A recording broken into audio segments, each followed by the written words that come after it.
Ini ada pertanyaan, pertanyaannya itu mengulangi. Dulu pernah ada yang bertanya seperti ini, tapi ini ada yang tanya lagi. Mungkin dulu nggak hadir saat dulunya mungkin. Ini ada pertanyaan yang mana yang dulu pernah aku terangkan. Ini ada yang tanya lagi, mungkin dulu nggak hadir atau mungkin orang baru yang mau datang. Ini dulu pernah juga aku jawab. Cara menyolati jenazah yang tidak utuh. Dulu kan cara menyolati jenazah yang tidak utuh kan sudah aku terangkan. Nah ini ada yang tanya lagi. Ya tetap ulangi lagi. Seandainya ada seseorang yang meninggal dunia, jenazahnya tidak utuh, entah kena bom atau dimakan binatang buas, misalkan dimakan harimau atau singa atau buaya, dimakan habis sisa manuk itu misalkan, ya tetap disolati kan begitu. Manuknya gak dimakan karena kan bau mungkin. Nah, gitu. Misalkan kalau ada jenazah dimakan habis sisa manuk itu, tetap disolati. Ya tetap diwudoni. Caranya wudoni biasa mampunya. Terus tangannya mana kalau tidak ada toh? Ya diwudoni seperti orang umumnya meninggal. Jadi diwuduni, disolati, dihadapkan kiblat.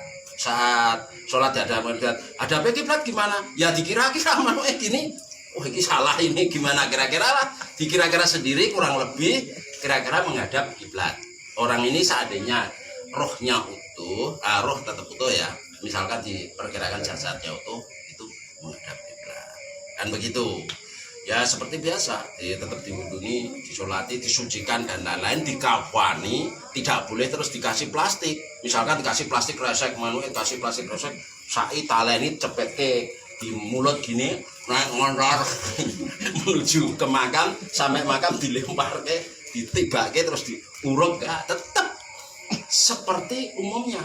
Ya dimakamkan sedalam seperti kalau jasadnya utuh, tidak terus satu cangkulan terus manuknya diuncalke plok terus tibake dirugi pakai kaki, nggak boleh seperti itu. Nah seperti itulah cara menyolati, termasuk menyolati juga seperti itu, mengkafani ya juga dikafani, cara menghormatinya seperti jasadnya utuh. Jadi tidak bisa terus asal-asalan tinggal kemaluannya saja, misalkan terus dibungkus mori terus taruh saku naik motor atau naik sepeda, enggak, tetap taruh di panggul, tetap di gotong seperti jasad itu lah.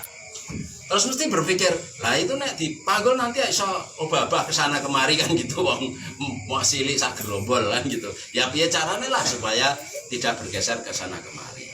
Sampai makam juga dimakamkan lumrah, tidak boleh sembarangan seperti karena dia hancur sisa hanya segerombol maluan misalkan, tidak boleh terus dihinakan. Jadi dia harus seperti pada umumnya, tetap pertama kali tetap disucikan, dimandikan, setelah dimandikan dikafani ya seperti mayat pada umumnya. Setelah taruh di makam, dimakamkan ya kira-kira dihadapkan kiblat seperti itu, setelah disolati dan lain-lain.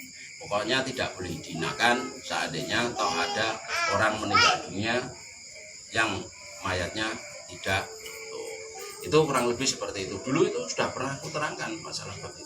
Intinya nggak boleh terus asal-asalan, wah Gupah ini hanya badannya tidak ada, kepalanya badannya nggak ada, tinggal kemaluannya saja, terus akhirnya terus seenaknya sendiri, nggak boleh seperti itu. Ya tetap didoakan pada umumnya.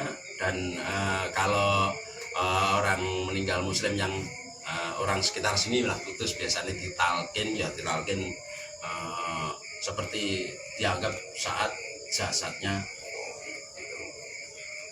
Kalau yang dimutilasi Coba tanya apa? Kalau yang dimutilasi kan ketemunya tidak barengan. Gimana? Kalau yang dimutilasi, ya kan ketemunya itu pisah-pisah terus tidak. Lah ya kira-kira saja, misalkan mutilasi ketemu jarinya, ya. Terus kepalanya tidak ada, badannya misalkan ketemu yang mana tidak ada, kira-kira saja digabung-gabung baru dibungkus. tidak boleh terus dikasih plastik resek atau dibungkus plastik secangkir kayak orang, atau dikasih dus seperti orang berbelanja, nggak boleh seperti itu, tetap dikasih mori. Ya memang kurang lebih seperti itu. Nah kurang lebihnya kan dikira-kira sendiri, nggak terus asal asal naruh sak penake, nggak seperti itu. Ya didoani dan lain-lain. Ada pertanyaan lain sebentar ini? Nggak pernah. Hari ini besok ya sama saja. Yang pertama kali yang ditemukan, misalkan hari ini yang ditemukan kakinya, yang gitu, seminggu lagi baru kepalanya gitu loh, nggak apa-apa. Jadi nguburnya jadi satu. Ya nguburnya kalau bisa jadi satu, tapi seandainya nggak jadi satu nggak masalah. Bagaimanapun terpecah belah suatu jasad suatu saat tetap kumpul. Seandainya misalkan mayat ketemunya nggak utuh gitu, hari ini kakinya misalkan, terus mungkin seminggu lagi ketemu perutnya atau mungkin kepalanya, misalnya habis dirobek-robek hewan atau kena sesuatu senjata seperti granat dan lain-lain kan gitu, korak karik gitu loh maksudnya. Ya tetap saat ditemukan pertama kali itulah yang pertama kali dijalankan, tapi ya berikutnya sudah cukup digabung-gabungkan, nggak apa-apa, nggak masalah.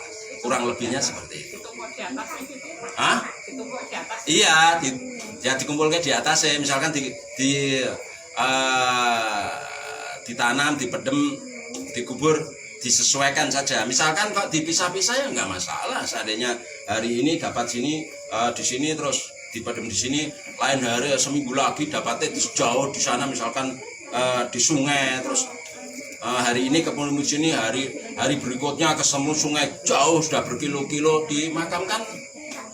Seandainya jauh, kalau dibawa ke perjalanan ke sini menjadi busuk dan lain-lain, dimakamkan di sana-sana kan nggak apa-apa. Karena dipisah-pisah, bagaimanapun dipisah-pisah itu tidak masalah. Kalau orang diamputasi, orangnya masih hidup. Oh enggak, kalau amputasi lain, karena itu rohnya masih ada. Misalkan begini, seseorang sehat, kakinya diamputasi, ya udah, karena kan rohnya masih kan, nyawanya masih di manusia tersebut. Nah, jadi misalkan kakinya dua-duanya diamputasi atau salah satu diamputasi, ya asal dipendem biasa. Ya seperti dia seseorang yang memotong rambut dan lain-lain kan, itu saat menempel dia menjadi satu bagian tubuh. Tapi setelah rambutnya setelah potongan asal dibuang saja. Nah seperti itu, kaki dan lain-lain yang diamputasi saatnya dikubur ya asal dikubur saja. Nggak seperti aturan seperti awal, seperti yang karena rohnya kan masih nempel di jasadnya. Lah itu kan sudah sebagian jasad yang sudah terbuang itu lain dengan yang nomor satu itu manusia dan jasadnya. Tapi kalau sebagian jasad terpotong seperti kuku, kaki dan lain-lain, gigi itu kan satu bagian tubuh, gigi, kuku dan lain. Tapi kalau sudah terpotong ya buang, termasuk kaki dan lain-lain, karena rohnya masih menempel di jasadnya. Ada pertanyaan lagi? Ada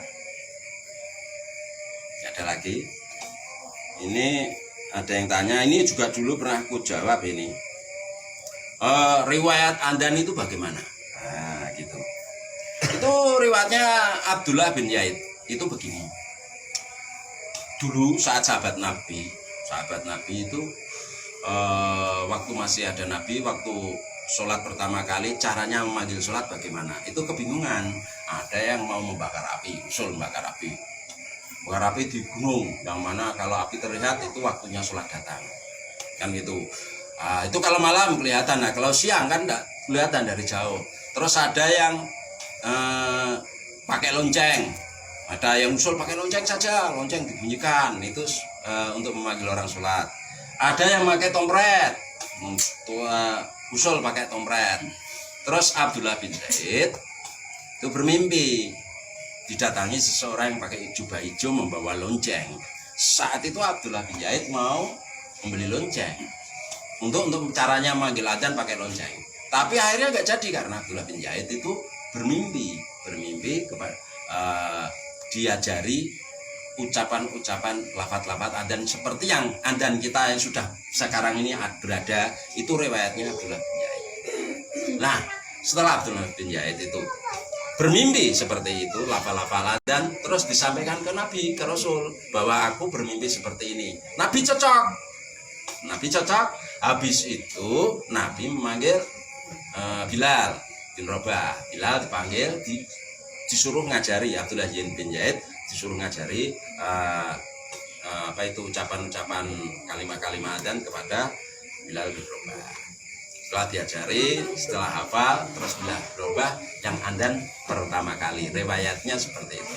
Jadi waktu saat adzan dulu kebingungan caranya memanggil, caranya adzan itu bagaimana, itu orang pada tidak tahu. Terus riwayat pertama kalinya yaitu Abdullah bin Zaid untuk mengumandangkan adzan mengajari Bilal bin Rabah. Terus akhirnya Bilal bin Rabah seterusnya sampai sekarang adzan yang sekarang ini berada, itu riwayatnya seperti itu. Cukup sekian, tidak ada pertanyaan lain lagi. Assalamualaikum warahmatullahi wabarakatuh. Ya Allah, ya Rabbi, panjenengan kula tangisi, kula nyuwun disakeni, dosa kula nyuwun diampuni.